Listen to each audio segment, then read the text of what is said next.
Hello, everybody. Mr. President. We had a great trip. Japan, and it was really wonderful. Malaysia, fantastic.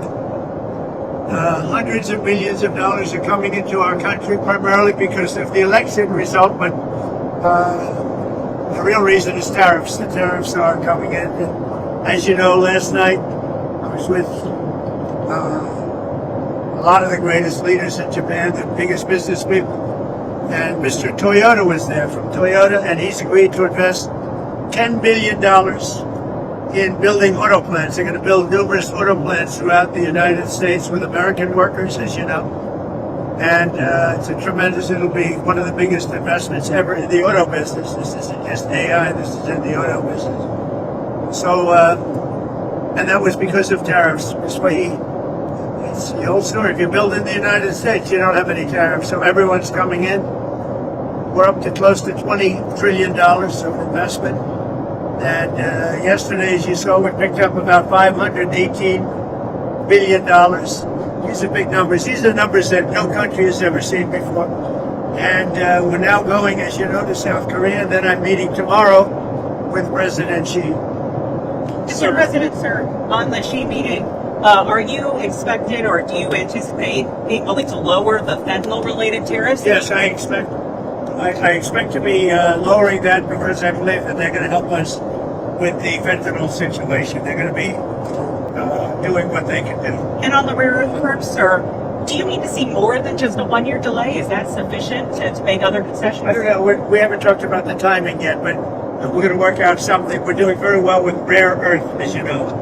And we're, I think, going to make a big step with fentanyl. The thing with fentanyl, the border is now so tight, it's much tougher for them. Doing very well with that. I call them the drug by sea. You know, the boats, we took out 4 of them the last 2 days. And they're really stopping. They're not coming anymore. They're coming by land, but to a lesser extent. And if necessary, we're going to, it will be necessary probably, but we'll be hitting them at land. But the boats are very few and far between. We took in tremendous amounts of debt. They call them the boats of death. Tremendous amounts of debt coming into our country. And this is estimated, I don't know if this is exactly right, but it's pretty close. 25,000 people died from each boat that we take out if it had gotten back, if it had gotten to our country. Kills 25,000 people, not even talking about the destruction it does to families in terms of people that are become addicted and all of the problems caused by 2 families. So, and over the last 2 days, I guess we took out more. But there are very few of them. There are very few of them now. That's down, I hear that's down about 80% by water. The drugs by water down, as you know, about 80% down. And I would imagine it's going to be pretty close to 100%. Nobody wants to do it. And we'll be, and we already are. We're stopping them on land also. Sir, what is China? We're actually making our country safe. Think about it. Just saying as I speak to you, very simply, we're making our country safe. Beautiful thing. Sir, what is China doing to justify removing fentanyl tariffs? Well, I think they're going to do things that, you know, they have an industry that has to do with drugs. The fentanyl has other reasons for being, and we have to get rid of it. We have to stop it. And now we're stopping it at the border to a very much larger extent than ever before. Under Biden, you had open borders, the stuff was flowing in. I think they killed 300,000 people last year. Fentanyl drugs coming through the southern border. And now nobody gets through the southern border. We just had another report of a zero. 0 people came. We are very tough on the border. And we're allowing people into our country, but they're coming in legally through the legal process. And I want to commend, I have to tell you, our border agents, our border patrol agents, they've been amazing. And ICE, these people do such a great job. What they're doing, Memphis is making tremendous progress, as you know, is extremely dangerous. And already it's down to less than 50%. A lot of criminals, career criminals, people that came in illegally have been brought back to their countries and never to come back again. We tell them if you come back again, it's going to be brutal. Wait, and sorry, just to clarify, so China's going to be working with U.S. law enforcement on fentanyl, or how is that going to work? China's going to be working with me. Okay. They're going to be working with me, and we're going to do something. I believe. I mean, look, we have to have the meeting. A meeting tomorrow. That's a big meeting. And fentanyl will be one of the things that we're discussing. Importantly, we'll be discussing the farmers. We'll be discussing a lot of things, but fentanyl will be one of the things we discuss. You said last night when you said you were prepared to send more than the National Guard into American cities. Sure, I would do that if it was necessary. You know, if it was necessary, I'd do that, but it hasn't been necessary. We're doing a great job without that. Well, it was necessary. As you know, I'm allowed to do that. Do you need other branches of the military you would send in, or If it were, who are you with? the New York Times? That's very good. Very good. Well, if you write it correctly, I'm going to need it. But you know, I want to enact a certain act. I'm allowed to do it routinely, and about 50% of presidents have used that, as you know, and I'd be allowed to do whatever I want. But we haven't chosen to do that because we're doing very well without it. But I'd be allowed to do that, you understand? And the courts wouldn't get involved, nobody would get involved, and I could send the Army, Navy, Air Force, Marines, I could send anybody I wanted, but I haven't done that because we're doing so well without it. Washington, D.C. continues to be amazing, safe, and it's really great. As I said, Memphis, where we are now, is doing really well. It's down, I think, almost 70%. And within 2-3 weeks, it'll be down to almost no crime. Now, we're taking a lot of bad people out.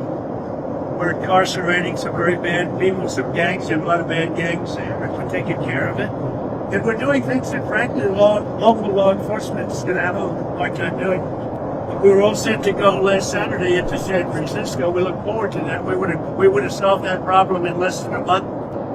But at the behest of a couple of really great people, very successful, great civic-minded people, they said, we'd love to try doing it ourselves, and that's okay. And we worked with the mayor, and we're working with those people, but we didn't surge the city. And I said, if we surge, it's going to go a lot quicker, and it's much more effective.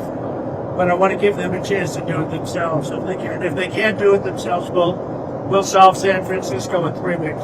In the Middle East, on the southern border, President Sheinbaum of Mexico said that the tariff truce with the U.S. has been extended for talks. How long are you willing to wait for that to play out? Well, I like the extension with Mexico because, you know, we're doing very well with that extension. We get a lot of tariffs, and they're paying a lot of money. As you know, a lot of car companies are moving from Mexico back into the United States. They took our car companies a long time ago, 30 years ago, and more.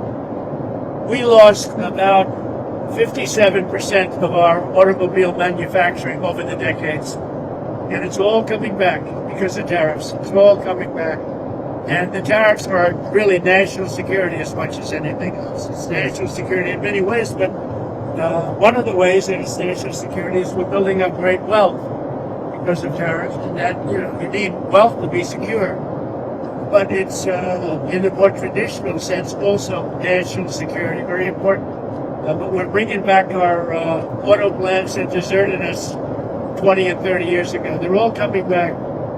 Last night, I met with Mr.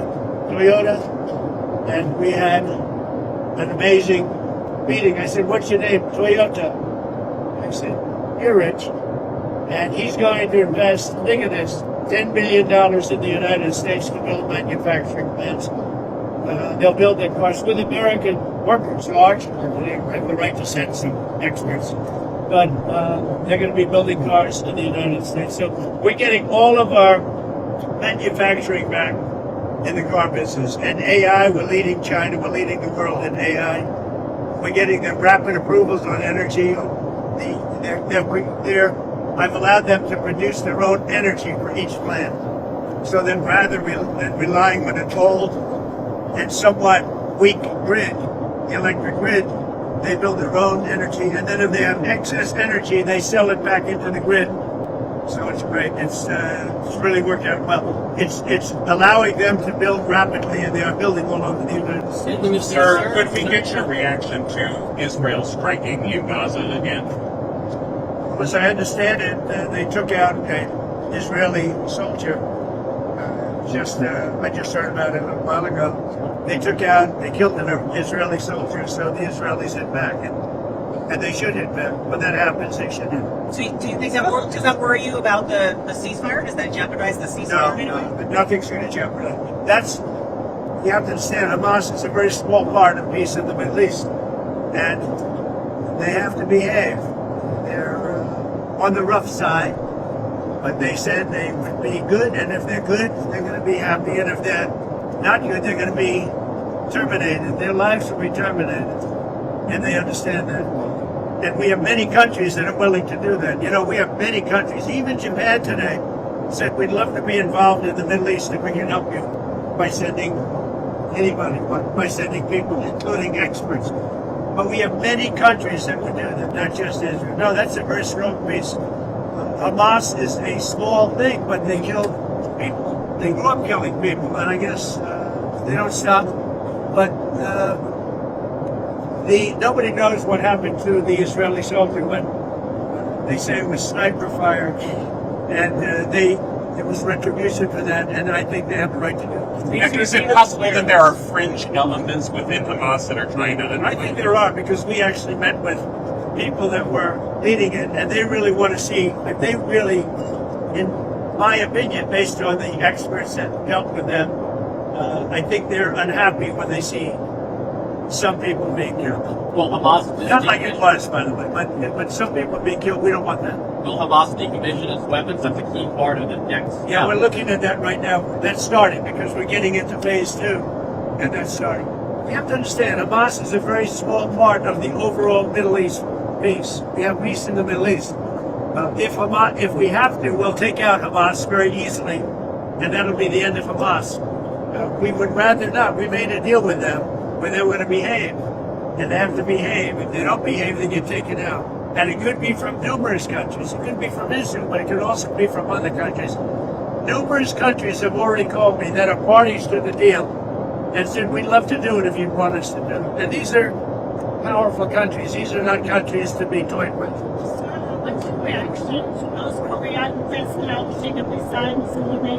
What did he say? North Korea test launched missiles this morning. What's your reaction to that? The missiles, the North Korean missiles. Launching missiles. Oh, I don't know. He's been launching missiles for decades, right? It's another missile that was launched. I always had a very good relationship with them. So, you know, at some point I'll be meeting. The schedule is very tight, as you know, but at some point I look forward to meeting them again. But we had a very good relationship. I mean, more than a relationship, we had a really good understanding of each other. We met, we spoke to each other numerous times, and we had a good relationship. At some point we'll be involved with North Korea. Does that mean there's no meeting with Kim Jong-un this trip? I don't know. The people I think they'd like to, and I'd like to, but I also want to focus on China. I mean, our focus is now on tomorrow with China, and I want to make that the focus. But we'll come back and we'll, at some point in the not-too-distant future, meet with North Korea. How much do you expect Xi to try to push you on Taiwan? I don't know that we'll even speak about Taiwan. I'm not sure. And he may want to ask about it. Are you There's anticipating? not that much to ask about. Taiwan is Taiwan. But the beautiful part about Taiwan, frankly, and they understand it, is we're bringing a lot of those chip makers into the United States. If you look at the #1 chip maker in the world, they're building a massive factory in Arizona. The biggest in the world, actually, for making chips. If you look at NVIDIA is doing unbelievable. We're bringing a lot of the Taiwan business back to the United States. I think within 2 years, I think we'll have 40 to 50% of the chip market. But that's happening, and I don't know, it's happening because of the tariffs. It's also happening because of the fact that probably maybe they're a little bit concerned about things. Who knows? Have you gotten- But they are, you know, tremendous, I don't know if you're reporting it, but massive numbers and percentages of the chip business is coming back right now as we speak. They're building plants in Arizona, Texas, and other places. On chips, sir, Have you agreed, or will you agree with Xi potentially to allow the license of more exports of NVIDIA Blackwells? So we'll be speaking about Blackwell. We'll be speaking about Blackwell's the super duper chip. Blackwell's amazing. NVIDIA makes it. The Jensen is an amazing, brilliant man. And it's probably 10 years ahead of any other chip. And unlike a lot of other businesses, you just can't catch. It's mostly you can copy and you can do things you really can't in the chip business. For whatever reason, that doesn't work that way. But Blackwell just came out. Jensen presented me with the first Blackwell chip 3 days ago in the Oval Office. And it's an amazing thing that they've done. But that's our country. We're about 10 years ahead of anybody else in chips, in the highly sophisticated chips. I think we may be talking about that with President Xi.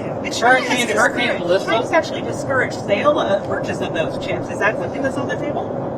Well, China actually terminated the relationship with NVIDIA. That was a big thing, but in the meantime, NVIDIA hit a brand new high.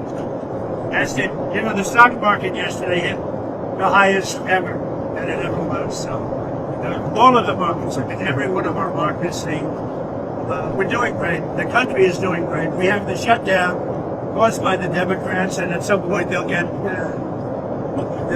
come back. I think they're getting just killed right now, but all they have to do is say, let's get back to business, and we're back. There's nothing to sign. There's nothing to negotiate.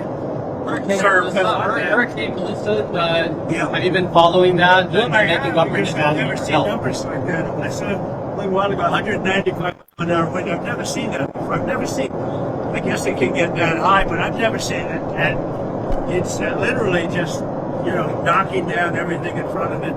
It's a stage 5, I guess. And you don't see you don't see 5s, right? You see 4s and 3s, but this is a 5 early on, meaning it gets worse. So it's done a tremendous job. You mean on Jamaica? Is the United States going to? Well, we have on a humanitarian basis. We have to. So we're watching it closely, and we're prepared to move. Like, it's doing tremendous damages as we speak. It's right there, right now. Sir, can I ask you? About the AI problem. Are you concerned? What's the AI problem? That's what some of us say, that some investments, There's no problem. Everybody wants AI because it's the new internet, it's the new everything. It's one of the biggest things anyone's ever seen. So everyone wants it. Yeah, the only problem is if you don't get it. In order to get it, you have to be able to produce tremendous amounts of electricity. And we're allowing them to produce and make their own electricity. This way, they don't have to rely on government. And by the way, they're making electric plants that are so sophisticated and so incredible, so much beyond that companies that make and service electricity, the Con Edison and all the different companies that do that and do it well, but they've never seen anything like what's happening. It's almost a revolution in the making of electricity, the level of sophistication. Sir, Speaker Johnson says that he no time to amend the Constitution to allow you to serve a third term. Is that an accurate representation of the conversation? I don't want to even talk about that because, the sad thing is I have my highest numbers that I've ever had. As I said, I ended 8 wars and we have the greatest economy in history. And by the way, energy prices are way down. Everything's way down. Beef is a little bit high. We're going to get beef down too. But prices are down and the economy's up. The only thing that's not down is the stock prices. And 401ks are through the roof. Everyone's 401ks hitting records. So we have the greatest economy we've ever had. I have my highest poll numbers that I've ever had. And, based on what I read, I guess I'm not allowed to run. So we'll see what happens. Johnson says you're trolling when you talk about a third term. Are you trolling or are you serious? I don't think he said that. I don't think he just said that. But it's a very interesting thing. I have the best numbers for any president in many years, any president. And I would say that if you read it, it's pretty clear. I'm not allowed to run. Stupid. But we have a lot of great people. Says to stop being sent out on Saturday. The Department of Agriculture says they cannot have any contingency funding to fund that. Is your administration What? of food stamps, SNAP benefits? Is your administration? Well, we're going to get it done. The Democrats have caused the problem on food stamps. And of course, all they have to do is sign.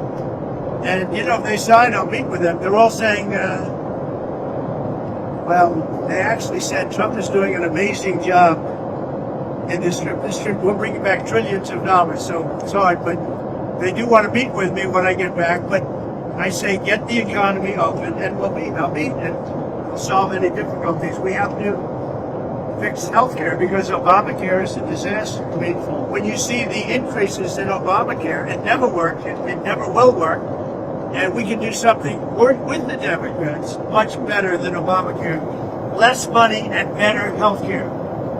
And that's something I think that could come out of this with the Democrats. Work with the Democrats. Because right now the insurance companies are making too much money. And they're making a fortune. And the healthcare, Obamacare is poor, and the premiums are ridiculous. It's going up a lot. I don't want to say the number. The number is very substantial. But when you hear the number, and it's Obamacare, it never worked. It never will work. It'll never be good. And I think it's a great time for the Republicans and Democrats to get together and make something that will work, and let the insurance companies make money. They're entitled to that, but not the kind of money that they're making. Would you bring Democrats in to have that discussion Yeah, I would now? do that, sure. But now, sir? I'd say open up the government and we'll work it out. I think a lot of good things can happen from it. But listen, thank you very much. We have 2 big days. This is a big day. Then we're going to be speaking at APAC, and a lot of countries are there. They're all investing in the U.S. We're the hottest we've ever been. We're the hottest country in the world, and they're all investing. So I'll be doing that. And then tomorrow morning is the one that most people find most interesting, and I think we're going to have a great meeting with President Xi of China, and a lot of problems are going to be solved. You're optimistic. I'm very optimistic. I am. And I know a little bit about what's going on because, we have been talking to them, not just walking into a meeting cold, but the relationship with China is very good. So I think we're going to have a very good outcome for our country and for the world, actually. I think it's important for the world. How's your name with the Prime We've Minister? been very well with rare earth. We're involved with rare earth all over the place now, and it's some amazing things are happening. Do you think How's your China... name with the Japanese Prime Minister? I think she's fantastic. I think she's a wonderful woman. She's very sharp, very smart, very energetic. And you see it, the pictures don't lie there. The pictures are amazing. I saw some of the pictures this morning, and they're amazing. But I think she's a terrific woman. First woman ever to be Prime Minister of Japan. And she'll go down as one of the really great ones. I had a fantastic relationship with Shinzo Abe, Prime Minister, who was assassinated, horribly assassinated. He was a great man. And he was my best relationship. And she comes from that exact camp. He would have supported her had he been around. Were you touched by the putter and the golf It bag? was very beautiful. I played golf with him, and they gave me the putter that he played with. And he putted very well that day, I remember. Thank you very much, everybody. Thank you, Mr. President. Thank you.